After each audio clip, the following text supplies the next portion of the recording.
اعوذ باللہ من الشیطان الرجیم بسم اللہ الرحمن الرحیم وجاہدوا فی اللہ حق جہادہ هو اجتباکم وما جعل علیکم فی الدین من حرج ملۃ ابیکم ابراہیم هو سماکم المسلمین من قبل وفی ھذا لیکون الرسول شہیدا علیکم وتکونوا شہداء علی الناس فاقیموا الصلاۃ وآتوا الزکاۃ واعتصموا باللہ ومولاکم فنعم المولا ونعم النصیر صدق اللہ العظیم۔ یہ سورہ حج کی 78ویں آیت یعنی آخری آیت ہے، اور اس کو میں نے اس لیے چنا ہے کہ اس میں وہ مقصد بیان کیا گیا ہے جس کے لیے وہ مقصد بیان کی آواز آ رہی ہے، وہ مقصد بیان کیا گیا ہے جس کے لیے ٹھیک ہے، وہ مقصد بیان کیا گیا ہے جس کے لیے ہم لوگوں کو پیدا کیا گیا ہے۔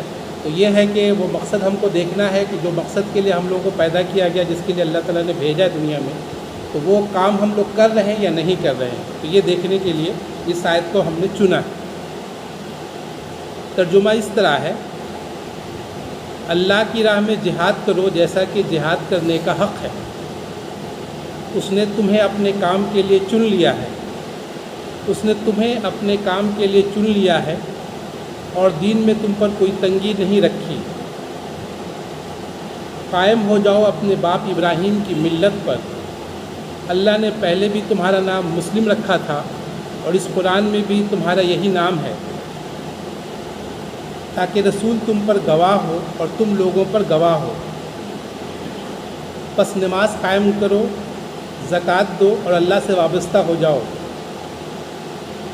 وہ ہے تمہارا مولا اور بہت ہی اچھا وہ مولا، بہت ہی اچھا وہ مددگار۔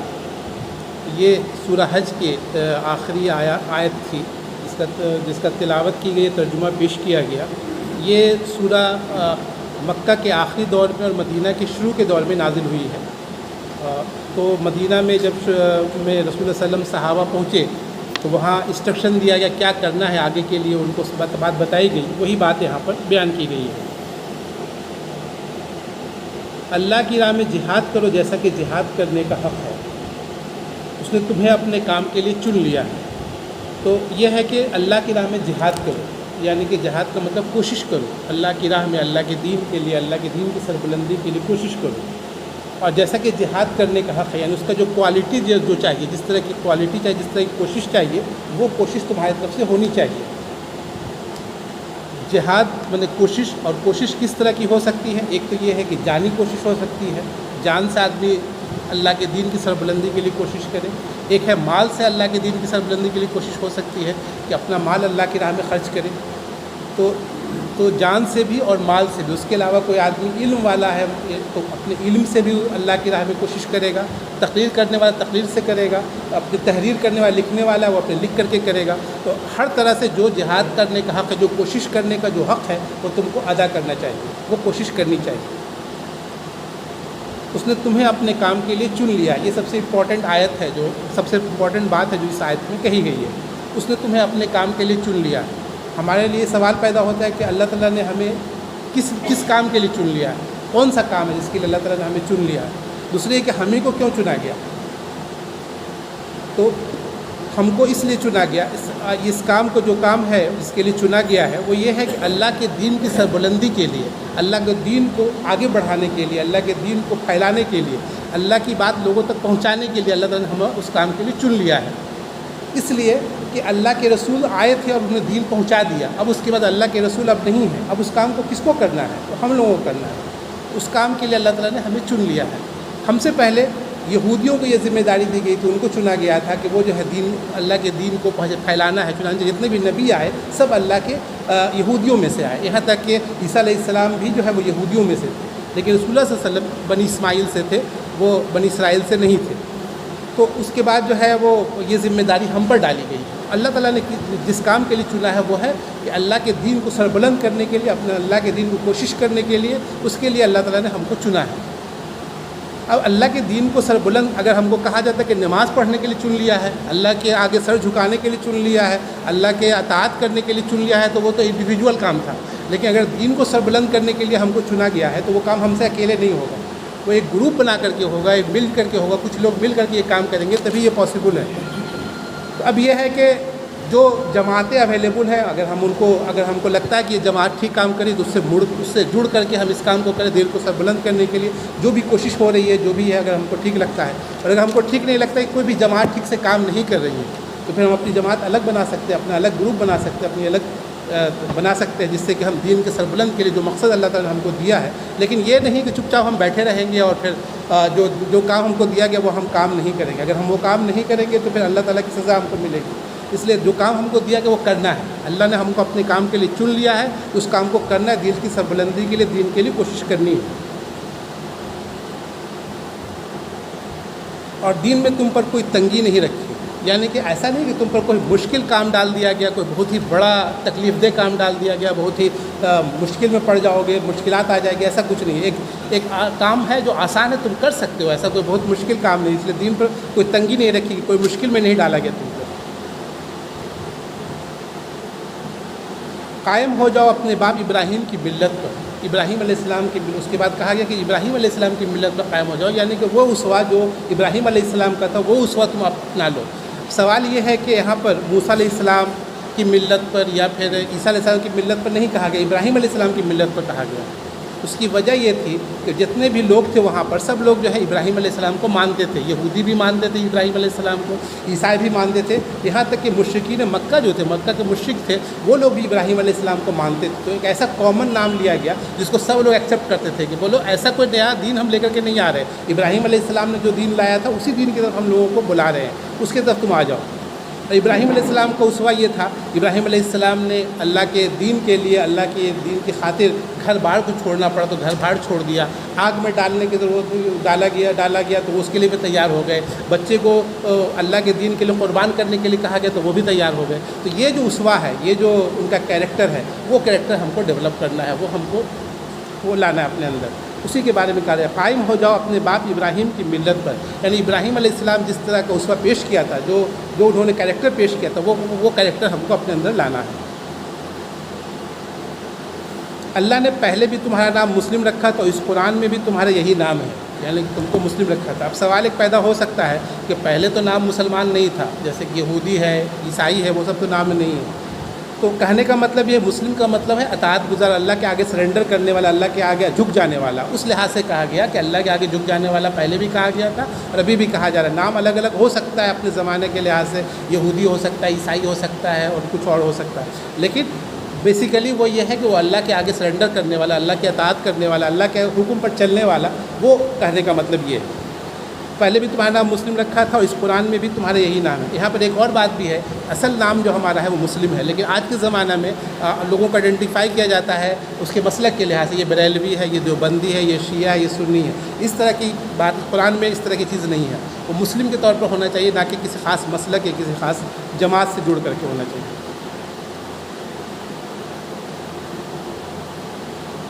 تمہارا نام مسلم رکھا تھا اس قرآن میں بھی تمہارا یہی نام ہے تاکہ رسول تم پر گواہ ہو اور تم لوگوں پر گواہ ہو.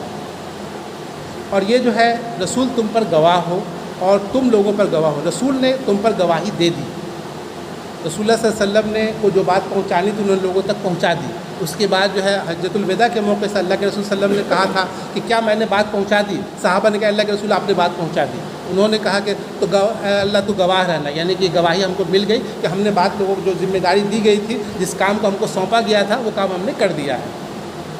اب یہ جو ہے رسول تم پر گواہ ہو، تم لوگوں پر گواہ ہو. اب ہماری ذمہ داری ہے کہ ہم جو ہے وہ گواہی حاصل کریں لوگوں سے، یعنی کہ اللہ کے دین کو ہم لوگوں تک پہنچائیں. ہمارے محلے کے لوگ ہمارے جو ہے قیامت میں ہم کھڑے ہوں گے اور ان سے پوچھا جائے گا کیا شہزاد نے آپ کے محلے میں نیو عظیم آباد کالونی کے لوگوں کو کیا اسلام کی دعوت دی تھی؟ اور اگر وہ لوگ کہیں گے ہاں پہنچا دیا تھا تو ٹھیک ہے، اور نہیں پہنچا سکے تو پھر اللہ کے یہاں پکڑ ہوگی کہ انہوں نے بات کو پہنچایا نہیں، انہوں نے اپنی ذمہ داری ادا نہیں کی. تو یہ ہے کہ ہر ایک کو ذمہ داری ہے کہ جہاں تک ہو سکے، جس طرح سے ہو سکے، جتنا تک ہو سکے اس کو اپنی کوشش اس لحاظ سے کرنی چاہیے کہ وہ گواہ اللہ کے رسول اللہ کے دین کو لوگوں تک پہنچا دے.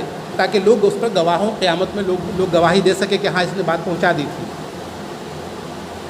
اب اس کے بعد کہا جا رہا ہے کہ اس کام کے لیے جو کام تم کو سونپا گیا اس کے لیے تم کو کیسے مدد لینی، کس طرح سے کام کرنا ہے۔ اس کے لیے یہ ہے کہ پس نماز قائم کرو، پہلے کہا گیا نماز قائم کرو، یہ مطلب بہت اہم انسٹرکشن دینے کے بعد نماز قائم کرنے کے لیے بات کہی گئی۔ نماز قائم کرنے کے لیے کیوں کہا گیا؟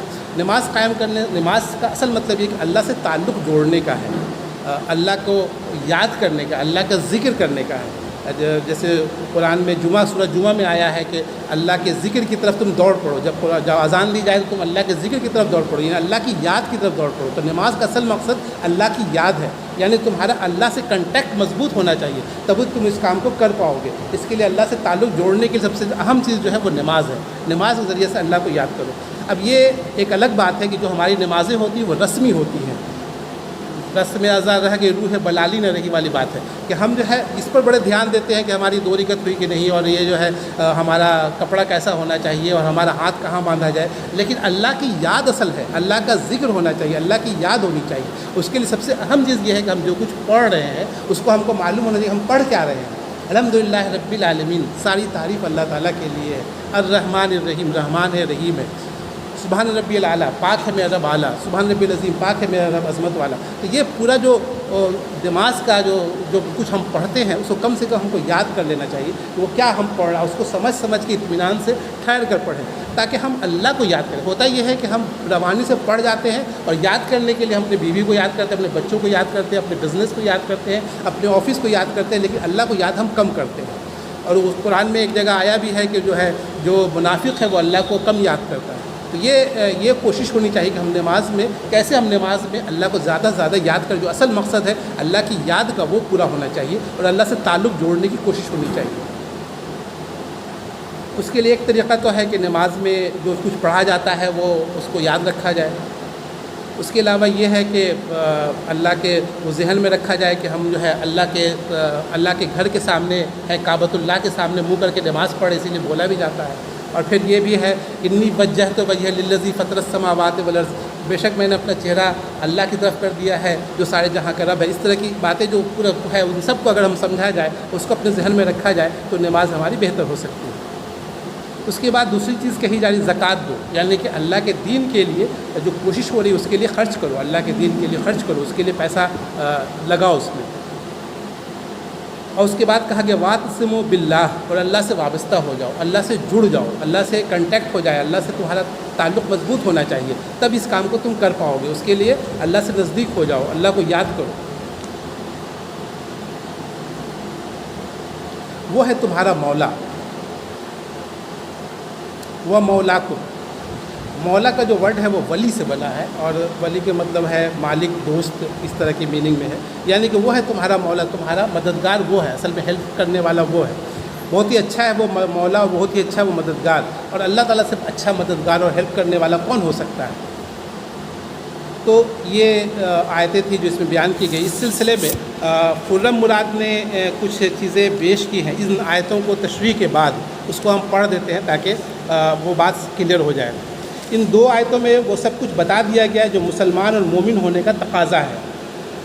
اس آیت میں وہ سب کچھ بتا دیا گیا جو مسلمان اور مومن ہونے کا تقاضا ہے۔ اس وقت دنیا میں اگر ہم ذلیل ہیں تو اس وجہ سے کہ جب کوئی ملازم اپنے آقا کا کام نہیں کرتا تو آقا اس سے ناراض ہو جاتا ہے، اور پھر اس کے اوپر اس کا غضب نازل ہوتا ہے، یعنی جب آقا کو جس کو کام جو دیا گیا وہ کام الاٹڈ کام نہیں کرتا ہے تو آقا کو غصہ آتا ہے، باس کو غصہ آتا ہے کہ میرا جو سرونٹ ہے وہ کام نہیں کر رہا ہے۔ تو اللہ جو کہہ رہے ہیں خرم مراد کہ جو ہمارے پاس پریشانیاں آ رہی اس کی بڑی وجہ یہ ہے کہ جس کام کو ہم کو سونپا گیا تھا وہ کام ہم نے نہیں کیا، اس لیے اللہ تعالیٰ کی اللہ تعالیٰ کی طرف سے بہت سی پریشانیوں میں ہم مبتلا ہو رہے ہیں۔ پھر اس کے اوپر سے غضب نازل ہوتا ہے، چونکہ اللہ ہم سے ناراض ہے اس لیے اگرچہ تیل کے چشمے بھی ہمارے پاس ہیں، حکومتیں بھی ہیں، دنیا میں ہماری تعداد 1 ارب سے بھی زیادہ ہے، مگر کوئی کامیابی نہیں، اس لیے کہ اللہ نے جو کام ہمارے سپرد کیا ہے وہ ہم نہیں کرتے۔ دراصل قرآن کی اس آیت میں اللہ نے ہمارے لیے عمل کا راستہ بتا دیا ہے، ترقی کا نسخہ بھی، یہ بھی اگر ہم دنیا کے اندر ترقی نہیں کر رہے ہیں اس کی کیا وجہ ہے، اب اس کی روشنی میں ہمیں سوچنا چاہیے، اپنا جائزہ لینا چاہیے، اس کے نتیجے میں اپنے عمل کو ٹھیک کرنا اور اللہ کی بندگی کرنی چاہیے، اللہ کے بندوں کے ساتھ بھلائی کرنا چاہیے، سب سے بڑھ کر یہ کہ اللہ کے دین کے لیے اپنا مال بھی لگانا چاہیے، اپنا جان بھی لڑانا چاہیے، تاکہ اس کا دین دنیا کے اندر غالب ہو کر رہے اور ہم اپنے بندگی کا حق اور فریضہ شہادت حق ادا کر سکیں، اللہ کے ہاں سرخرو ہو سکے۔ اللہ تعالیٰ ہمیں اس راستے پر چلنے کی توفیق عطا فرمائے۔ تو یہ آیتیں تھی جو اس میں یہ باتیں تھیں جو اس میں بیان کی گئی ہیں۔ اس میں جو ہم لوگوں کے لیے سبق ہے وہ یہ ہے کہ اللہ تعالیٰ نے ہمیں اپنے کام کے لیے چن لیا ہے۔ یہ بہت بڑی خوشی کی بات ہے، بہت بڑی اچھی بات ہے۔ جیسے کہ کوئی آدمی IAS کے لیے چن لیا گیا تو گورنمنٹ نے بیوروکریسی کے لیے اس کو سلیکٹ کر لیا ہے، تو بہت بڑی خوشی کی بات ہوتی ہے کہ اس کا جو ہے جو گورنمنٹ ہے وہ اس نے ہمیں اپنے کام کے لیے چن لیا ہے، تو پھر وہ بہت کچھ انعام ہم کو ملے گا۔ اس طرح اللہ تعالیٰ نے ہمیں جو ہے اپنے کام کے لیے چن لیا، یہ ہمارے لیے بہت خوش قسمتی کی بات ہے۔ تو پھر یہ ہے کہ اس کام کو جو کام کے لیے ہم کو سونپا گیا تھا اس کو ہم کو کرنا ہے، اور وہ یہ ہے کہ دین کی سربلندی کے لیے کوشش کرنی ہے۔ اب اس کے بعد جو ہے اس میں جیسا کہ یہ ہے کہ اس میں جو دعا کا جو پہلو ہے ان آیتوں میں، اس کے حساب سے ہم ان آیتوں کو دعا کے حساب سے پڑھتے ہیں۔ اللہ کی راہ میں جہاد کرو جیسا کہ جہاد کرنے کا حق ہے۔ اے اللہ تعالیٰ ہمیں جہاد کرنے کی توفیق عطا فرما، اس نے تمہیں اپنے کام کے لیے چن لیا ہے۔ اللہ تعالیٰ آپ نے ہمیں اپنے کام کے لیے چن لیا، ہمیں توفیق دے کہ ہم اس کام کو اچھے ڈھنگ سے کر سکیں۔ دین میں تم پر کوئی تنگی نہیں رکھی، اللہ تعالیٰ آپ نے دین میں کوئی تنگی نہیں رکھی، ہمارے ساتھ آسانیاں پیدا کر دے، ہمارے مشکلاتوں کو آسان کر دے۔ قائم ہو جاؤ اپنے باپ ابراہیم کی ملت پر، اے اللہ تعالیٰ ہمیں ابراہیم علیہ السلام کی ملت پر قائم ہونے کی توفیق عطا فرما۔ اللہ نے پہلے بھی تمہارا نام مسلم رکھا تھا، اس قرآن میں بھی تمہارا یہی نام ہے۔ اللہ تعالیٰ ہم آپ کی اطاعت کرتے ہیں، آپ کے آگے سر جھکاتے ہیں، اور آپ نے ہمارا نام مسلم رکھا ہے تاکہ رسول تم پر گواہ ہو اور تم لوگوں پر گواہ ہو۔ اللہ تعالیٰ مجھے توفیق دے، ہم لوگوں کو توفیق دے کہ ہم جو ہے تیری گواہی لوگوں تک پہنچا سکیں، تیرے دین کو لوگوں تک پہنچا سکیں، تاکہ قیامت میں وہ جو ہے ہمارے لیے گواہ بن کے کھڑے ہوں۔ بس نماز قائم کرو، اللہ تعالیٰ ہمیں نماز قائم کرنے والا بنا دے۔ زکوٰۃ دو، اللہ تعالیٰ ہمیں زکوٰۃ دینے والا بنا دے۔ اللہ سے وابستہ ہو جاؤ، اللہ تعالیٰ ہمیں اپنے آپ سے جوڑ لے، اپنے سے نزدیک کر لے، وہ ہے تمہارا مولا۔ اے اللہ تعالیٰ تو ہی ہمارا مولا ہے، اور تجھ سے اچھا مولا اور مددگار کون ہو سکتا ہے؟ ہم تیرے آگے جھکتے ہیں، تجھ سے مدد مانگتے ہیں۔ باخر دعوانا الحمدللہ رب العالمین۔